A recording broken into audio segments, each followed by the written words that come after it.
Jawaban nomor 1 tentang hukum jaminan.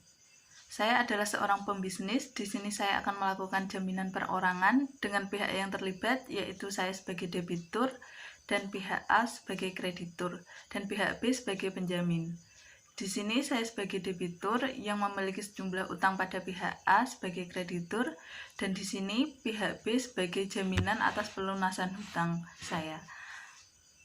Namun kewajiban pelunasan hutang tetap menjadi tanggung jawab saya, dan pihak B di sini hanya sebagai penanggung hutang saya. Di sini bentuk jaminannya adalah jaminan perorangan dengan alasan karena pada jaminan yang bersifat perorangan, demikian pemenuhan prestasi hanya dapat dipertahankan terhadap orang-orang tertentu, yaitu saya sebagai debitur atau pihak B sebagai penjamin atau penanggungnya. Dan di sini jaminan yang disertakan berupa benda bergerak atau benda tidak tetap.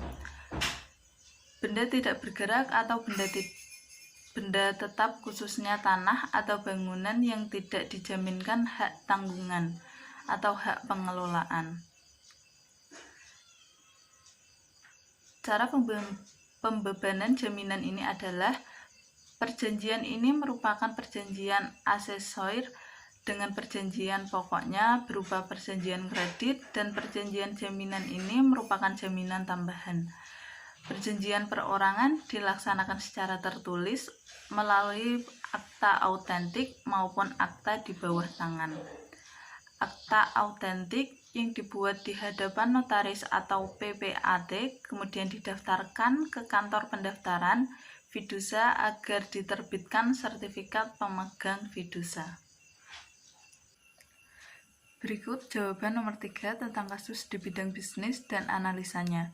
Dengan judul berita, 3 perusahaan afiliasi Wilmar patuhi agenda persidangan. Berita ini dipublikasikan pada tanggal 10 Mei 2021 dari sumber berita sindonews.com.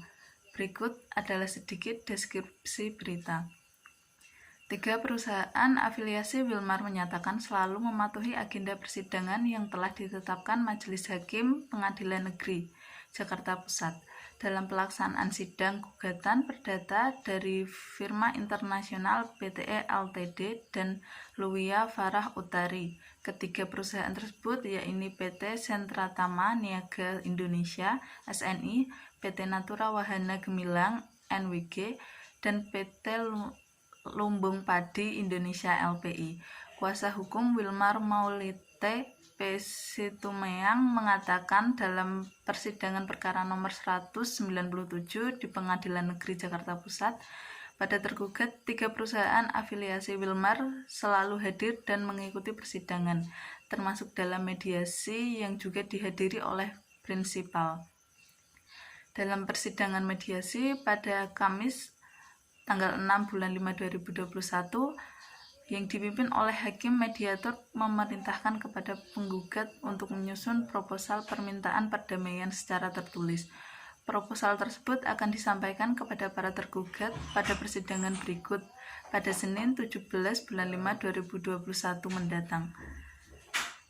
Sampai saat ini, acara persidangan dalam perkara ini adalah tahap mediasi yang berlangsung hanya 15 menit, serta belum mematuhi materi pokok perkara dan tanya jawab penggugat dan tergugat. Kata Mauliate melalui keterangan resminya Senin 10 bulan 5 2021, seperti diberitakan sebelumnya, Pharma International PTE Ltd sebagai pemegang mayoritas saham di PT LPI telah menjual sahamnya kepada 2 perusahaan afiliasi Wilmar. Penggugat mengajukan permohonan pembatalan jual beli saham yang dimaksud. Padahal proses jual beli saham tersebut telah memenuhi ketentuan hukum dan juga adanya kesepakatan kedua belah pihak yang telah dituangkan ke dalam perjanjian jual beli saham. Berikut adalah analisis saya mengenai kasus tersebut. Menurut saya, penjelasan yang cocok untuk kasus tersebut adalah dengan cara non-litigasi.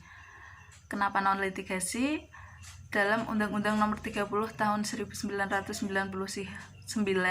tentang arbitrase dan alternatif penyelesaian sengketa pasal 1 angka 10 dinyatakan alternatif penyelesaian perkara alternatif dispute resolution adalah lembaga penyelesaian sengketa atau beda pendapat melalui prosedur yang disepakati para pihak.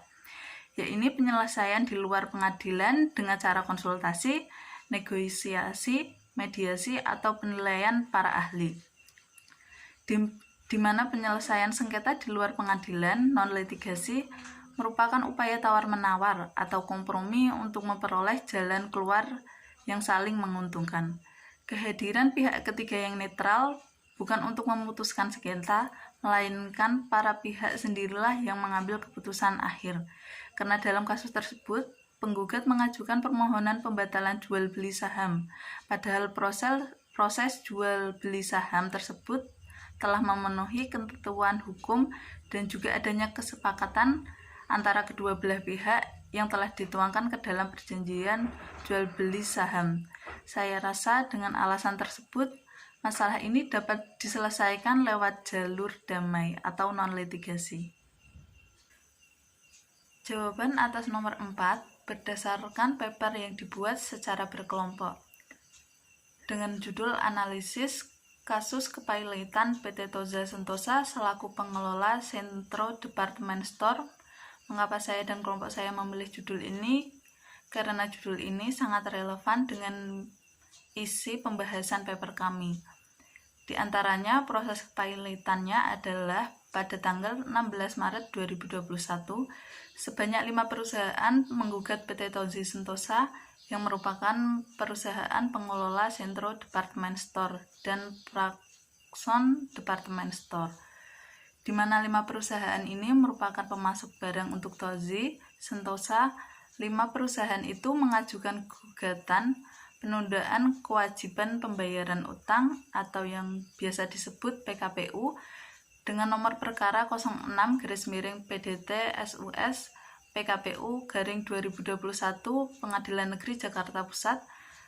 5 perusahaan tersebut adalah PT Primajaya Putra Sentosa, PT Indah Subur Sejati, PT Multi Megah Mandiri, PT Harindotama Mandiri, dan PT Mahkota Petriendo Inde Perkasa.